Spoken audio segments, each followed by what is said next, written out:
Bonjour, j'espère que vous allez bien. Daniel Deschênes pour une autre capsule. C'est une capsule récapitulative. Dans mon petit panier technologique, je mets les applications suivantes. Ça n'a pas été évident à faire comme choix parce que le monde étant ce qu'il est et le monde capitaliste étant ce qu'il est, il y a de plus en plus d'applications pour de plus en plus d'enseignants. Et quand on regarde les réseaux, ce que les gens partagent, on se perd dans toute cette avalanche de choix. Alors, j'ai fait le tour durant les dernières semaines dans des capsules où j'ai ciblé des thématiques, des exercices. Voici le fruit de ces labeurs. Donc, 12 applications qui pourraient faire votre bonheur, moi qui ferais le mien assurément. Et on y va tout de suite. Donc, j'ai gardé des critères de pertinence technologique. C'était très simple. En fait, je veux que ça soit réutilisable dans divers contextes et également que ça soit très facile d'usage, autant pour l'élève que pour l'enseignant. Je veux pas avoir 50 000 comptes d'usagers avec mon compte Google pour accéder à une plateforme qui veut mes dollars année après année. Alors, je vais utiliser l'application Jamboard pour présenter les applications. Donc, c'est un petit retour en arrière auquel je vous convie. Jamboard pour présenter, comme je le fais présentement, les petits post-it, le petit pointeur laser, le surlignage. C'est vraiment bien pour une courte présentation qui pourrait être du type de celle que je fais en ce moment avec une vidéo en mortaise. Pour les diapos, facile d'utilisation, présenter sa pensée, donc revenir un peu dans ce processus-là. On se rappelle qu'on avait travaillé l'analyse d'images, entre autres. Idem pour Google Drawing. Si on veut dessiner, on demande à l'élève de créer, par exemple, une ligne du temps, ce genre de choses-là. Très facile d'utilisation, l'application Google Drawing. On va créer des PNG et des JPEG. Si on change, ça en va dans l'univers de Google Classroom. C'est le vaisseau amiral. C'est là par où toutes les communications vont passer. C'est aussi un portfolio incroyable parce que j'assigne des devoirs et je vois tout de suite les 10 devoirs qui arrivent ou qui n'arrivent pas. J'ai un profil de mon élève très rapidement. C'est un portfolio. C'est génial pour ça, pour établir mon jugement professionnel en bout de ligne.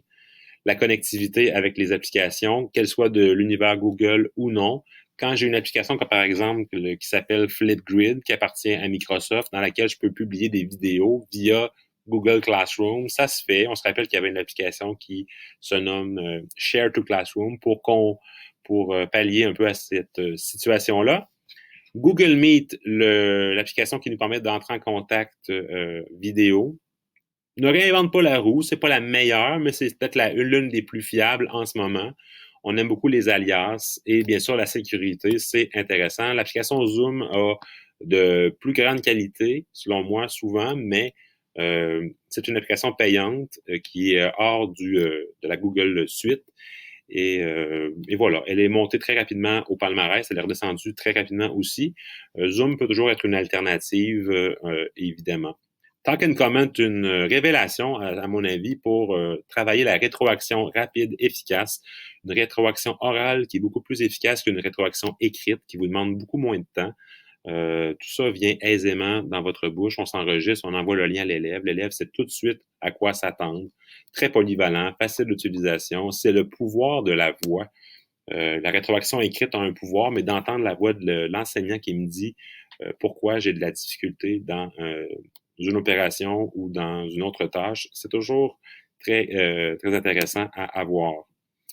On travaille la vidéo avec Edpuzzle et Screencastify. Edpuzzle, c'est une belle découverte. Je la connaissais depuis quelques années, mais je l'avais jamais vraiment testé. Idéal pour préparer son plan de travail avec des tâches asynchrones, des vidéos à regarder en lien avec la matière. On valide ensuite que l'élève a bel et bien regardé la vidéo. Hein.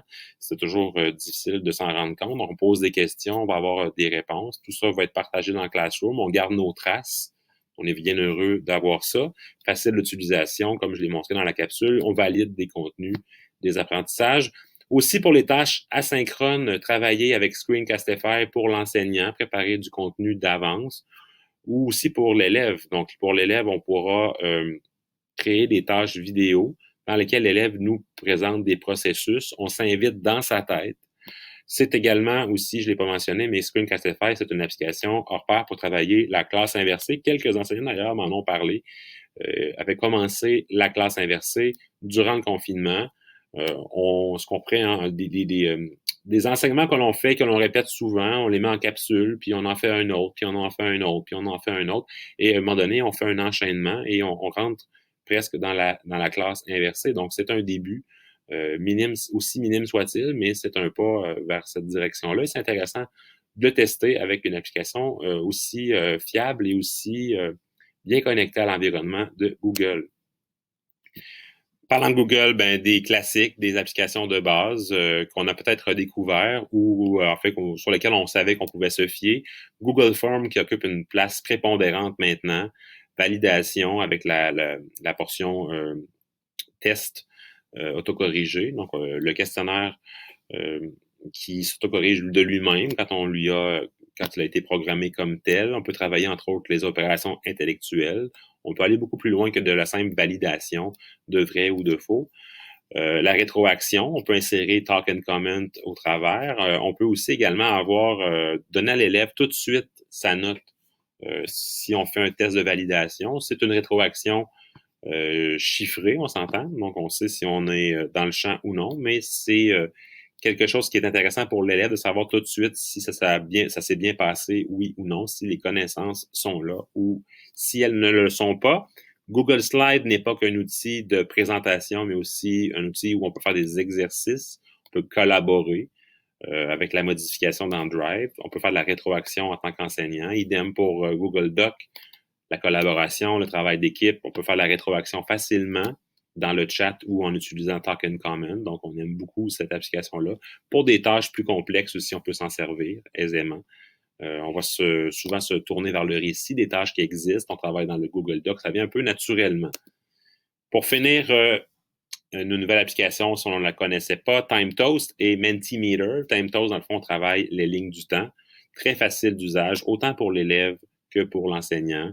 En quelques minutes, on peut avoir une ligne du temps web avec des images, des liens, des hyperliens. Tout ça est présenté de belle manière et ça a été bien programmé et c'est pas trop complexe d'entrer dans l'interface puis de monter tout ça.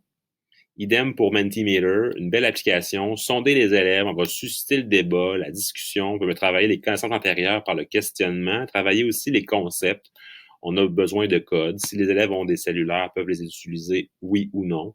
Ou sinon, ils vont utiliser leur ordinateur, mais effectivement, garder un certain qui-vive, une certaine vigilance chez les élèves. C'est toujours quelque chose qu'on veut avoir durant son cours pour que ça soit dynamique, pour ne pas que les élèves vaquent à d'autres occupations. Hein. Je voulais pas le dire, mais je l'ai dit. Alors voilà. J'espère que vous avez apprécié ces capsules. Je sais que vous avez travaillé très, très fort, et moi également. Je vous souhaite un bel été. Je vous dis à bientôt. Travaillez dans cette application-là et vous aurez sûrement du plaisir. Si vous avez d'autres suggestions, n'hésitez pas à m'écrire. Sinon, je vous dis à tous et à toutes un bel été et à la prochaine.